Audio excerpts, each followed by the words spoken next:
तो अब मालदीव के राष्ट्रपति मोहम्मद मुइज्जू ने भारत के खिलाफ एक और फैसला ले लिया है और मालदीव ने इस बार भारत के खिलाफ जो फैसला लिया है उससे यह जाहिर हो गया है कि भारत मालदीव की चाहे कितनी भी मदद क्यों न कर ले, मालदीव का विरोध भारत के खिलाफ कम नहीं होने वाला है। क्योंकि जहां पिछले कुछ दिनों में 77 भारतीय सैनिकों को निकालने की बात कही, वहीं अब मालदीव में जो भारत के 43 नागरिक हैं उनको भी मालदीव के राष्ट्रपति मोहम्मद मुइज्जू ने निकालने की प्रक्रिया को शुरू कर दिया है। लेकिन मालदीव के राष्ट्रपति मोहम्मद मुइज्जू ने यह फैसला लेकर कितनी बड़ी भूल कर दी है उसका अंदाज आने वाले 2-4 महीनों में पता चलने वाला है। क्योंकि जहां चीन मालदीव को कर्ज देकर उसकी मदद कर रहा है, वहीं भारत ने अपने बजट में मालदीव के लिए भी एक लार्ज अमाउंट सहायता राशि देने का प्लान तैयार कर लिया है। लेकिन मालदीव के द्वारा की गई यह गलती अब इस पर भारी पड़ चुकी है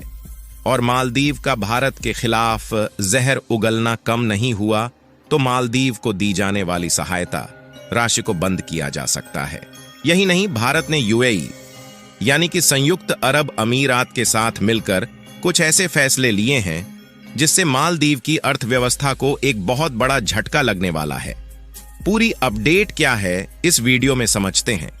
लेकिन वीडियो में आगे बढ़ने से पहले इतना सब होने के बावजूद मालदीव की अकल अभी भी ठिकाने नहीं लगी है, उसके लिए वीडियो को लाइक करके चैनल को सब्सक्राइब जरूर कीजिएगा। देखिए, इस बात में कोई दो राय नहीं है कि मालदीव के राष्ट्रपति मोहम्मद मुइज्जू भारत विरोधी है और भारत की तरफ से मालदीव की चाहे कितनी भी मदद क्यों न कर दी जाए, मोहम्मद मुइज्जू भारत के खिलाफ अपने फैसले को लेना बंद नहीं करने वाले।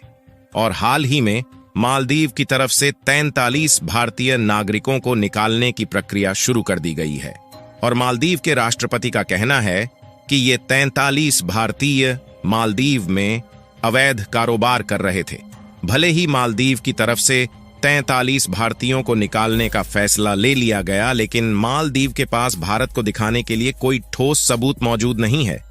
वैसे देखा जाए तो यह चीन और मालदीव की भारत के खिलाफ दूसरा सबसे बड़ा कदम है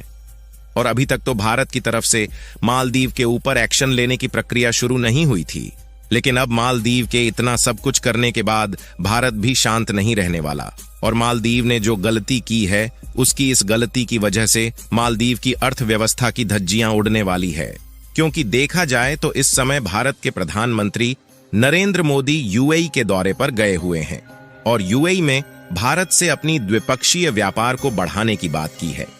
और इस समझौते में यूएई ने भारत से एक्सपोर्ट होने वाले प्रोडक्ट को और ज्यादा बढ़ाने की डिमांड की है, जो मालदीव आमतौर पर भारत से ही सोर्स करता है। लेकिन भारत और यूएई के इस समझौते के बाद मालदीव भारत से इन प्रोडक्ट को आसानी से इंपोर्ट नहीं कर सकेगा। दरअसल भारत और संयुक्त अरब अमीरात के बीच द्विपक्षीय व्यापार अब 85 अरब डॉलर तक पहुंच चुका है, जहां यूएई भारत का तीसरा सबसे बड़ा व्यापारिक भागीदार और दूसरा सबसे बड़ा एक्सपोर्ट डेस्टिनेशन है। यानी कि भारत के द्वारा जो अदर कंट्री में एक्सपोर्ट किया जाता है उसमें यूएई दूसरा सबसे ज्यादा भारत से सामानों का इंपोर्ट करने वाला देश है। और प्रधानमंत्री नरेंद्र मोदी इस समय यूएई के दौरे पर हैं, जहां साल 2015 से लेकर पीएम मोदी का ये 7वां दौरा है। पीएम ने इस दौरान यूएई और भारत के बीच कई व्यापारिक समझौते किए हैं, जिसमें यूएई ने भारत से एक्सपोर्ट किए जाने वाले चावल, दाल, प्याज और मसाले जैसे फूड प्रोडक्ट को बढ़ाने की डिमांड की है, जिससे भारत और यूएई के बीच इसी व्यापारिक समझौते से मालदीव के राष्ट्रपति को घबराहट होने लगी है। और मालदीव को यह लग रहा है कि कहीं चीन और तुर्की से हाथ मिलाना भारी तो नहीं पड़ गया है, क्योंकि जैसे ही मालदीव के राष्ट्रपति ने चीन से मिलकर भारत के 43 नागरिकों पर अवैध कारोबार करने का इल्जाम लगाकर बाहर निकालने की प्रक्रिया शुरू की, उसी दिन भारत के प्रधानमंत्री यूएई पहुंचते हैं और इन दोनों देशों के बीच बायलैटरल ट्रेड को बढ़ाने की बात की गई। साथ ही भारत और संयुक्त अरब अमीरात ने 2 दिनों पहले एक एमओयू एग्रीमेंट पर साइन किया है, जो भारत और यूएई के बीच ट्रेड कनेक्टिविटी को और मजबूत कर देगी। वैसे इस समय तो भारत और यूएई के बीच बायलैटरल ट्रेड 85 अरब डॉलर के करीब पहुंच चुका है, लेकिन अगले 5 साल में दोनों देशों के बीच इसे 100 अरब अमेरिकी डॉलर से ज्यादा करने और सर्विस व्यापार को 15 अरब डॉलर तक बढ़ाने का टारगेट रखा है, जिससे भारत और यूएई के इन्हीं फसलों से मालदीव के अर्थव्यवस्था की धज्जियां उड़ने वाली है। और मालदीव को भी यह बात मालूम हो गई है कि भारत ने मालदीव के खिलाफ अब अपने कदम को आगे बढ़ा दिया है, क्योंकि फूड से लेकर कई तरह के प्रोडक्ट्स यूएई भारत से अपने देश के लिए मंगाता है, जिसमें भारत के द्वारा पिछले साल लगभग 31 बिलियन डॉलर के प्रोडक्ट यूएई को एक्सपोर्ट किए गए हैं, जिसमें ताजे फल, काजू, वनस्पति तेल, दाल और अन्य प्रोडक्ट मुख्य तौर पर शामिल हैं। साथ ही यूएई काफी बड़े स्तर पर प्याज, सब्जी, मसाले, चावल, चीनी, आटा और अन्य फूड प्रोडक्ट्स के इंपोर्ट के लिए मेनली भारत पर ही डिपेंडेंट है। लेकिन अब यूएई इसी डिपेंडेंसी भारत पर और भी ज्यादा बढ़ाना चाहता है, जिससे भारत में जिन फूड प्रोडक्ट का प्रोडक्शन होता है उनमें ज्यादा से ज्यादा मात्रा में अकेले यूएई को एक्सपोर्ट कर दिए जाएंगे। और यही बात मालदीव के लिए चिंता का विषय बनी हुई है, क्योंकि मालदीव खाने पीने के प्रोडक्ट के लिए पूरी तरह से भारत पर ही डिपेंडेंट है।